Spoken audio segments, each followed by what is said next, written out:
Okay, this is part 2 of your lymph nodes. And so we're starting off with a blank there.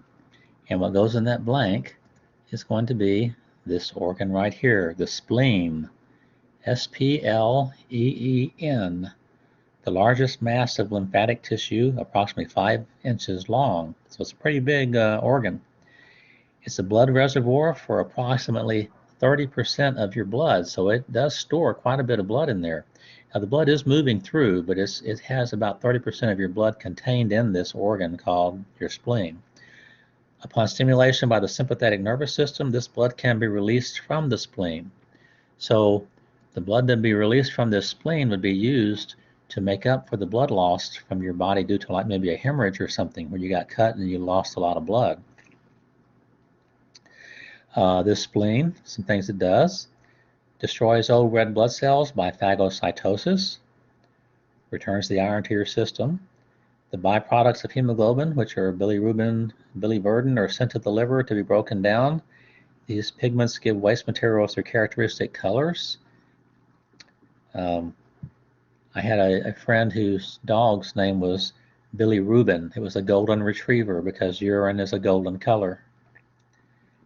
It hypertrophies during an infection. Something else, if you go to the doctor and you're really sick, besides them checking your lymph nodes in your neck and in your armpit, they will also push on the left and right abdomen to see if your liver is inflamed or your spleen is inflamed due to an infection.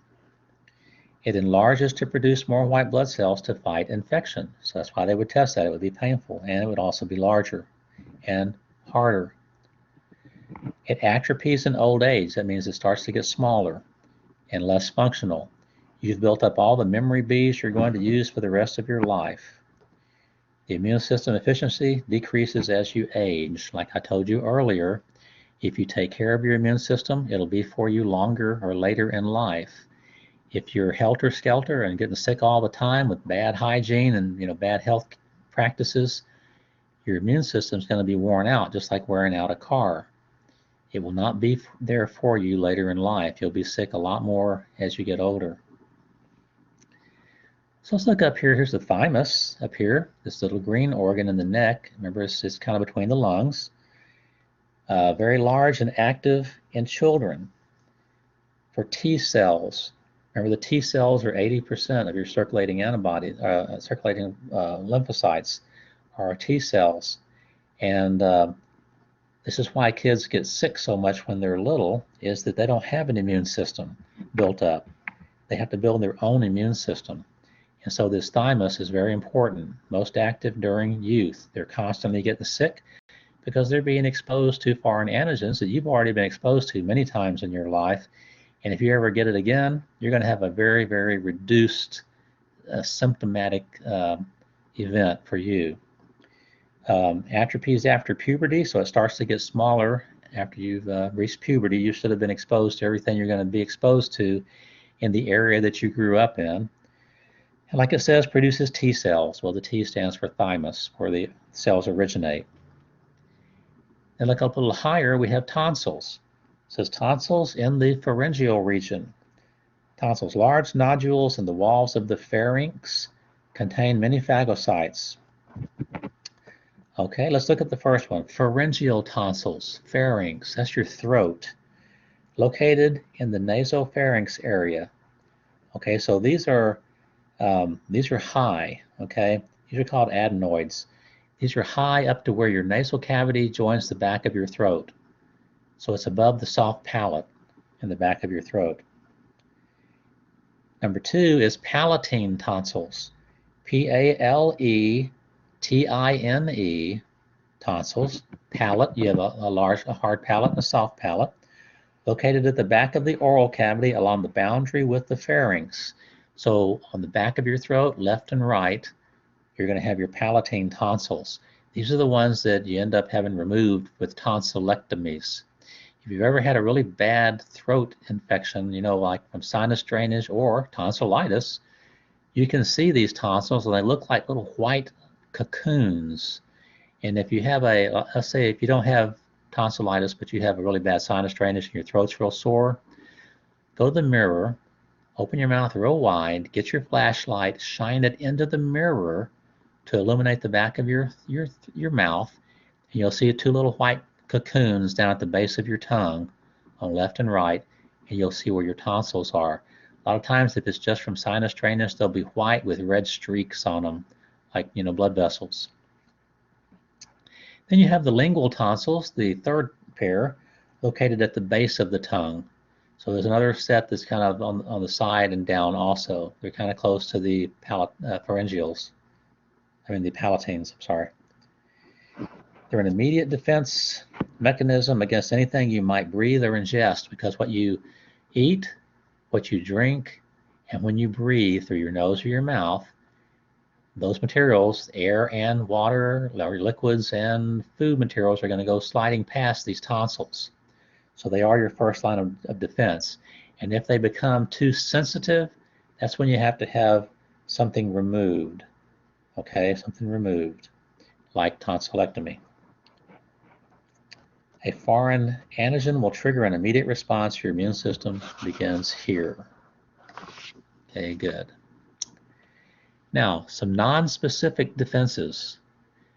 Non-specific resistance do not discriminate between one threat and another.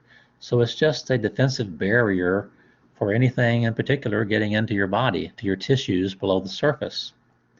These include, and your first blank there is physical barriers, PHY, SICAL barriers, epithelium, which I have here on the upper left, and you can see the integument at the very top two pictures there, with its multiple layers of keratinized cells and desmosome intercellular connections. Remember what desmosomes are?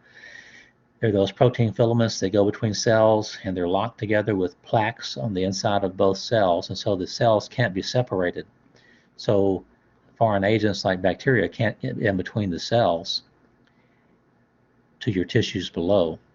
Hairs prevent insects from having easy access to the surface of the body, because the hairs, when an insect touches them, that triggers a response.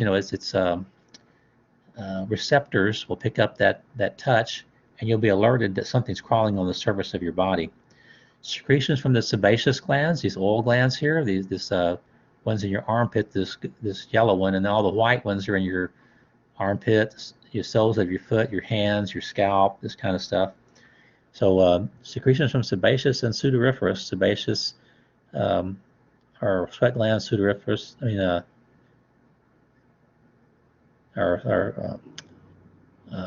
oil glands, lipids. Sudoriferous are sweat glands. Not only flush the surface to keep it washed clean of microbes, but they also contain antibodies, enzymes like lysosome, and bactericidal chemicals like triglycerides to kill the bacteria. The epithelium of the digestive, respiratory, urinary, and reproductive tracts are delicate. Mucus bathes the surface of the digestive tract, and the stomach has a very low pH, which will kill the bacteria.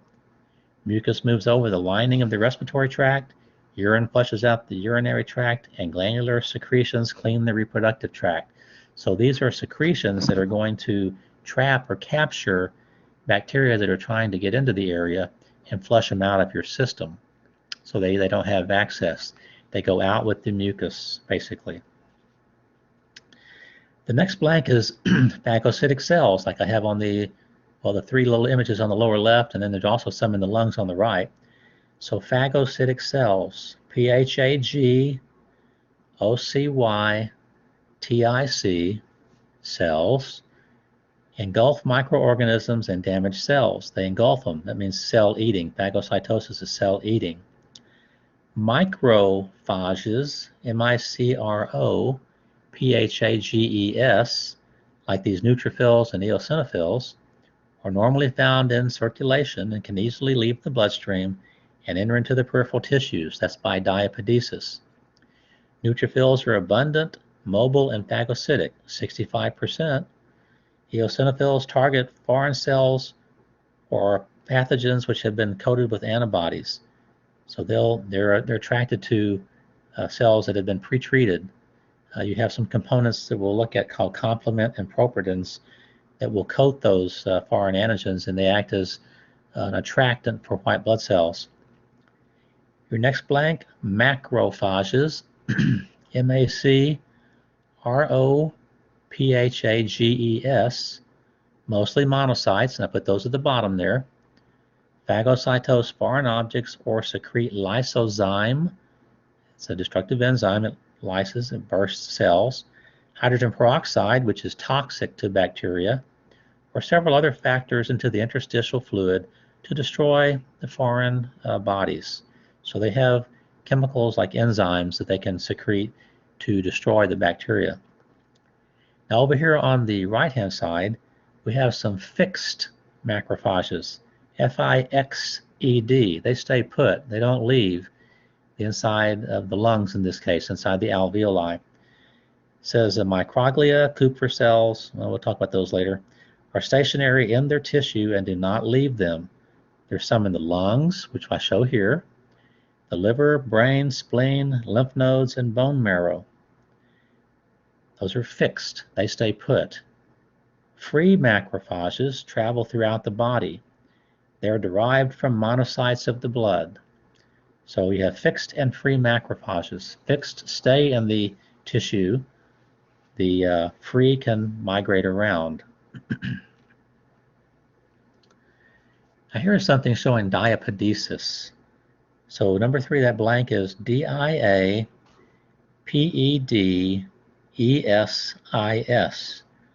The movement of macrophages and microphages, phagocytic cells, through the capillary walls and into the surrounding tissues. So they can leave the circulatory system and go through the capillary into the tissues to be drawn to the foreign cells here. You see this monocyte here already is laying out some enzymes and materials to kill the bacteria, and this one that just made it through by diapedesis is now attacking the bacteria themselves. So it's a big battle going on there. Chemotaxis, the attraction or repelling of macrophages by chemicals in the surrounding fluids. Well, here are the bacteria, and they were secreting waste materials, which are foreign proteins, into the tissues, and they're migrating out, they're diffusing out, and that's what drew this macrophage toward these bacteria. They're homing in on the source of the toxins. That's why it's called chemotaxis, movement toward chemical secretions. Adhesion, the initial binding that occurs between a macrophage and the target cell just prior to phagocytosis. So right now, here's your adhesion going on with this one on the bottom right, and it's fixing to draw that cell into it. This one over here is already drawn 2 in, and it's going to digest those.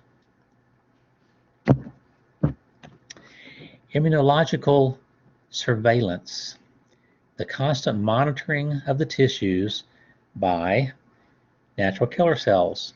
The natural killer cells will phagocytose any cell which contains abnormal antigens which are not native to your system. Foreign cells like bacteria, like foreign tissues like kidneys, lungs, this type of stuff. Interferon, let's look at another picture. Here's a virus that's infected the cell. Now interferon, which is already written in for you, it's number 2 there. You had the viral nucleic acid came in. Here's interferon genes turned on the DNA. Interferon, small proteins which are released by activated lymphocytes and macrophages and by tissues infected with viruses. Interferons do not prevent a virus from entering the cell, but they do interfere with the virus's ability to replicate, copy its DNA. They also attract natural killer cells, increase phagocytic activity, and slow inflammation of a damaged area to slow the spread of the viral infection. So the interferons that are produced here, you see here comes interferon molecules to warn the cell next to it there's a virus in the area. Interferon stimulates the cell to turn on genes for antiviral proteins. It starts producing those antiviral proteins which block viral reproduction. And so the infected cell is a goner, but it can trigger the surrounding cells that there is a virus in the area to start producing interferon. Its production of interferon stimulates the surrounding cells to make these antiviral proteins to kill the virus in your body. But it takes a while sometimes for you to get over that, several days. Over here you can see B cell came in contact with the foreign antigen. It's going to divide into cells. It says memory Bs and plasma. We talked about the plasma cells earlier, and the plasma cells are going to make antibodies, these little slingshots that are going to attach to the foreign antigens.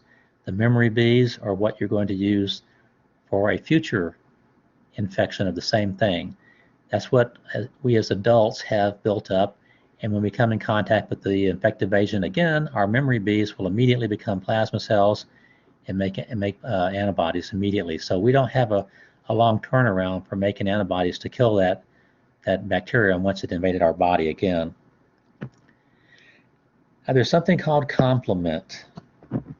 Complement says the C-O-M-P-L-E-M-E-N-T, complement. The plasma contains 11 complement proteins which will attach to a foreign antigen and attract, and here's what it does, attracts phagocytes to the area, can lyse the bacterial cell wall,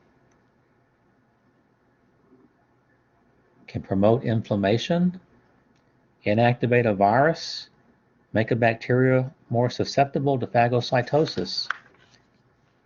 This is called opsonization. There are blood proprutins, which, I lost my place a second, which act within the complement system to increase phagocytosis, destroy bacteria, and trigger the inflammatory response at the site.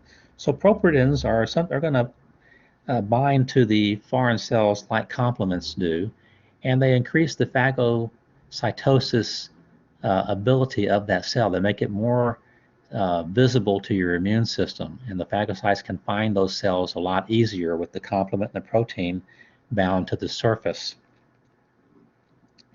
Now, inflammation, a localized tissue response to damage which produces swelling, redness, and heat. We usually call that edema, E-D-E-M-A. Edema is an area that's swollen, red, kind of hot, and pain. The goals are to prevent more bacteria from entering the area. The use of heat to kill the bacteria, it reduces the ability to copy its DNA, and an increase in circulation to bring more phagocytes and promote healing, like bringing nutrients and oxygen. Now you have fever. Pathogens, toxins, and antigen antibody complexes act as circulating proteins called pyrogens, P-Y-R-O-G-E-N-S. So these are going to be the waste materials that are given off by bacteria, basically. And they're foreign proteins, and it's going to cause a fever as a result. So these pyrogens cause the hypothalamus to increase the body temperature, to inhibit viruses and bacteria, and increase metabolic processes to repair the damaged tissues. So the pyrogens are going to stimulate the hypothalamus to change the temperature. It notices that there's a foreign cell there, and the temperature goes up not only to kill the bacteria, but to increase the ability of your circulatory system to move the bacteria, move the white blood cells to the bacteria at a faster rate. Now, specific immunity. Well, the first one is innate immunity. It is genetically determined and is present at birth and is not the result of prior exposure to an antigen. This could be due to species, race, or the individual. We have innate immunity against diseases that like your dogs and cats would get, or even like Dutch elm disease for a plant. We're immune to those diseases. Now, diseases can jump species, like it's happening. It was happened several times. In China is the latest one, where it's jumped species from possibly bats to humans, and they've had one just several years ago, maybe 10, 15, 20 years ago, the swine flu. Why do they call it the swine flu? Because it's a virus that jumped species from pigs to humans. They mutated enough, and finally one mutation occurred that allowed the virus cells to infect human cells. So we used to be innate, have innate immunity to that. Now we don't. Your next one has a blank. It's called passive immunity. P-A-S-S-I-V-E immunity is produced by the transfer of antibodies from another individual. So let's look at the types. There's natural passive immunity. Results when antibodies produced by the mother provide protection against infections during development across the placenta or in early infancy through breast milk, through nursing. So antibodies can be passed from the mother to the infant while it's still in the uterus and slightly, rightly after as she's nursing. That'd be naturally happening, so it's called natural passive immunity. Well, induced passive immunity, induced, that means it's being caused, is due to antibodies being administered to fight an infection or prevent a disease. So when you take antibodies, that's induced passive immunity. You're taking those as they're being boosted up in your system and to kill off the foreign cells. That's induced. Those are being given to you.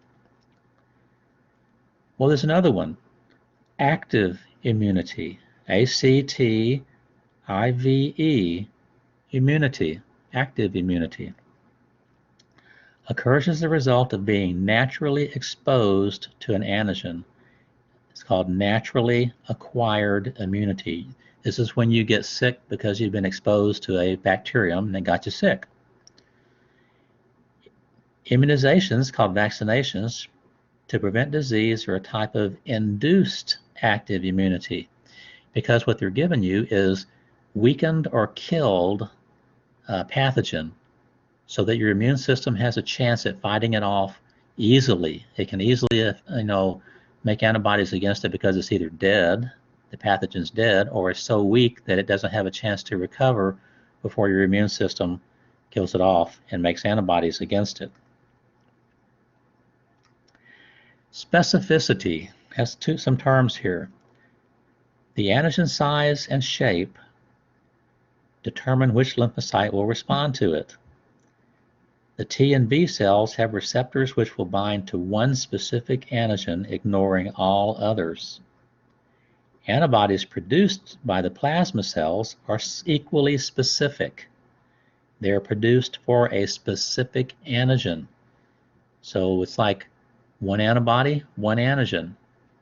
And so when we talk about the plasma cell making antibodies, it's making more than one type of antibody that are going to be attacking the antigens on that foreign cell or foreign tissue. Memory. We talked about memory B cells. So here's the memory Bs here. See, the ones on the left or on the right are plasma cells making antibodies, but look at the one on the left, memory B. Cell has been exposed to a foreign antigen and will divide to produce two types of cells. So in the future, when you're infected again, the memory Bs are going to divide into plasma cells and B memory cells. Okay, those are memory cells. When the plasma cells produce antibodies against the antigen, which sensitize the original B cell. The memory Bs will remain in the system and await a future re-exposure to the antigen. At that time, the memory B cells will remember the antigen and immediately differentiate into a plasma cell to produce antibodies to bind with the foreign antigen. So if you talk about this, the initial one right here, your B cell, coming in contact with the foreign antigen at the top, it divides into memory Bs and plasma cells. The plasma cells are going to make antibodies to bind to the specific antigen that they've been exposed to. The memory Bs, they're going to just hang out. They're not going to make any antibodies until you're exposed to that foreign antigen again, and then your system recognizes it, and the memory B cells recognize it and differentiate into plasma cells immediately to produce antibodies. So your turnaround time for being sick is very short, and the symptoms should be not as bad. Okay, should be less. Now we have the antigen characteristics. Some antigen characteristics would be, number one is immunogenicity. IMMUNOGENICITY. G-E-N-I-C-I-T-Y, the ability of the antigen to stimulate antibody production, the ability of your immune system to recognize that as a foreign protein. That's immunogenicity. And 2 is reactivity, R-E-A-C-T-I-V-I-T-Y, reactivity, the ability of the antigen to react specifically with the antibody that is produced. That's called reactivity. So immunogenicity, the ability of the antigen to stimulate antibody production so that B cell could see it as a foreign cell. And then reactivity, the ability of the antigen to react specifically with the antibodies that were produced. Like these plasma cells are producing antibodies. Again, it says most antigens are proteins, but they can be nucleic acids, lipoproteins, polysaccharides. Most foreign antigens are proteins. It says most of those are on microbes. Most are microbial. Non-microbial antigens are things like pollen, cause an allergic reaction. Egg whites, red blood cells can have foreign antigens. Bacterial toxins, foreign tissues, those are cells that have foreign antigens on them. It may not be the ones that you have in your body, and so your body's going to build up antibodies against it. Now, most antigens contain several different sites. Okay, it says most antigens contain several different sites. They're multivalent for antibodies to attach to. Up here at the top, it says antigen binding site. This portion right here is what is specific for a specific antigen. So antibodies are special proteins produced by the immune system in response to the presence of foreign antigens. Most antibodies are bivalent. Now, not all of them. This is like a slingshot, and it has 2 antigen binding sites, so it's bivalent. But I'll show you some that are more. They are bivalent, but there's more of them that compose the antibody itself. They have 2 heads or binding sites. An antibody consists of 2 parallel pairs of polypeptide chains. Now you can see them on here, but let me show this next slide. Here are the chains here. Each chain contains constant and variable portions. See, so constant and variable segments, C-O-N-S-T-A-N-T, and variable, V-A-R-I-A-B-L-E. So let's look a little closer. The constant segments of the heavy chains, this blue one here, are made up of about 400 amino acids and form the base of the antibody molecule. And you see that the dark base here is the heavy chain. That's the constant portion of this family of antibodies. B cells produce 5 different types of constant segments. There's 5 classes, and there they are: immunoglobulin G, E, D, M, and A. Each responds to a specific body need. The variable segments of the light chains, well, let's look at the constant segments of the light chains here in the darker pink, but the variable portions of the heavy and the light. So the variable segments of the light chains made up of about 200 amino acids. The constant portion of the antibody is the same in all antibodies of the same class. So the constant portions of the heavy and light are the same for all that class of antibodies. The variable portion of the heavy and the light chain, so it says the variable portion is different for each antibody. This area contains the antigen binding site. See the ends, the antigen binding sites? These are specific for binding to the antigens on the foreign cell, whether it's a red blood cell, a tissue, a bacterium. This is what they're going to bind to. So this is the part that is very specific. And we saw something on the previous slide. It's right here. It's called a hinge. And let's look at that on the previous slide. This hinge right here, hinge region, allows these arms to be spread out to the exact distance to bind with those antigens. So it could be spread out further, or they could be closer together even on that. Here are some of the classes here. Here's IgD. You see that's the shape of that antibody with its variable proportions. Look at IgM. It has 10, but see here's bivalent. All these are bivalent portions here, but there are 10 binding sites there. And here's 3 more, IgG, IgA, and IgE. So you can read over those if you want to. I'm not going to get specific on what they do, just understanding the basic body of an antibody, the basic body plan of it, the heavy and light chains and the variable portions that you can see on those slides. Okay, that ends this part of your notes.